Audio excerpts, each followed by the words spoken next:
So, hello guys! Good morning! Medyo matagal-tagal yung last na update ko. So, ayan, as of the moment, yung isa kong FB, yung Anjas Lipilier ba, yung may 2.1k, sa ngayon, down po siya. Meaning ng down, disabled po siya. So, ayan guys, ganyan siya ngayon. Pinag-submit ako ng, actually hindi nga pinag-submit so feeling ko wala na siyang pag-asa ma-retrieve. Kasi yung mga iba kong account dati, kapag nadi-disabled, may pinapasubmit sila, bawa, selfie or ID. So, feeling ko ito, wala siyang chance ma-retrieve. So, eto na nga. Ngayon, etong account na to yung naiwan. Yung Anjas Lipilier, which is hindi po ako yan, since una pa lang. Akala kasi ng mga regular clients ko, na-hack ako or something. Hindi po. Yan po is, una pa lang, unat sa pool pa lang, poster ko na po. Ginagaya po ako. Ginagaya yung account ko. So, ayun nga. Itong account na yun yung natira. So, hindi nga to akin. Ang kukulit nyo naman Pati mga regular client ko, nadadali na. So, sabi ko naman sa inyo, palagi, paulit-ulit, video call. Kahit pa yan sino magpakilala sa inyo, video call. Doon lang kayo magiging safe. Kasi tulad ngayon, wala akong account na ganyan, nakapangalan dyan. Yung ganyang account ko, wala, disabled. So, ang hirap para sa akin na masave kayo. Ang hirap na paalala pa ulit-ulit ng poster. Kasi tulad ngayon, mag-upload pa lang ako ng video, iilan lang makaka-view. Oh, paano yun? So, lagi niyong isipin na makipag-video call muna kayo bago kayo makipag-transact. Kasi nga, tulad niyan, ang dali-dali naman gumaya ng account Ang dali-dali, bawa ikaw, gagawin kita ng FB, diba? Ang dali-dali naman ang ganun. Ang dali-dali kunin yung mukha ko, ang dali-dali ilagay yung mga info ko, yung mga post ko, gayahin, diba? Ang dali-dali magpa-boost para magkaroon ng legit checks. Tapos ang dali-dali magpa-boost para magkaroon ng mga reacts, mga friends, mga followers.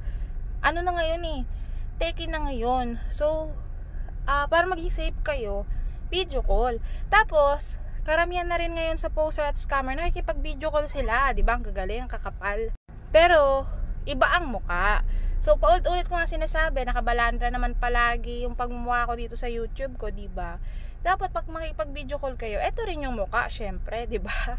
So, ayun, in case na hanapin nyo ko ulit at kailangan nyo ng services ko, as of the moment, dito ako sa account na to. Second account ko na to noon pa man. Kaya lang, hindi siya masyado active kasi nga, gamit ko yung isa kong account. Kaya nga lang ngayon, active na siya dahil nga, deactivated na nga yung isa kong account, disabled. So, ayun, kapag si-search nyo ako, Ann Pilier ba, Jesly po, ginit na ako na yung Pilier ba. Kasi nga, kapag yung name ko pa rin yung gamit ko, yung Ann Jesly Pilier ba, mabilis siya na-down. Ewan ko kung bakit, kaka-report siguro ng poster. Marami na akong record kay FB. Actually, pang 7 ko na tong account, simula nung nag-trade ako. So, ayan, kung hanapan nyo nga ako, Ann Pilier ba, Jesly, tas black and white yung DP.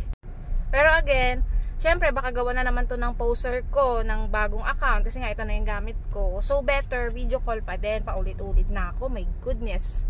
So, ayan, ito pa rin naman ang services ko, meron pa rin po ako, active pa rin po ako, yes po.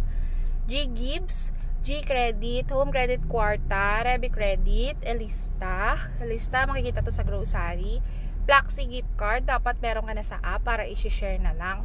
Tapos, Skyro Pocket po ha, hindi yung mga product loan. Same with Salmon Credit po. Credit po siya, hindi po yung product loan.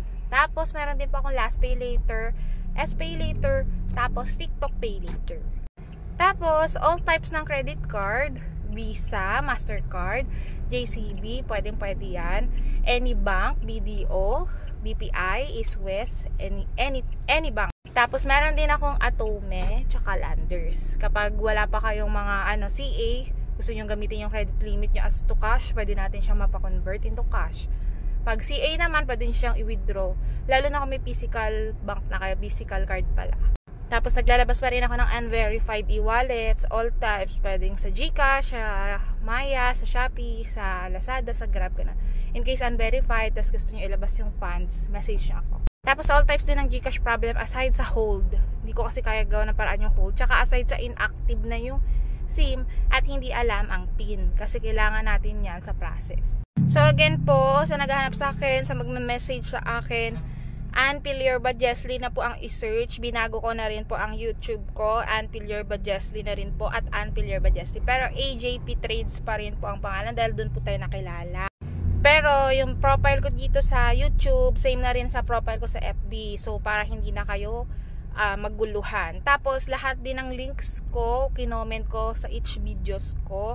Meron din akong updated post sa community dito sa YouTube. Also sa shorts, tsaka sa TikTok, updated po ang FB ko. So kayo na lang talaga ang mag-check. Okay po, para maiwasan na madali ng poster. Again, for the last time, uulitin ko po, hindi ko po account ito, hindi po ako yan.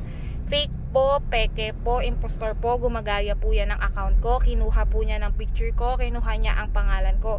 Kinukuha niya ang mga post ko, ginagaya niya po. Hindi po ako yan. So kahit magpatulpo, magpapulis or what po, hindi po ako yan. Okay po? So mag-ingat kayo, makipag-video call. Ayun lang. Salamat!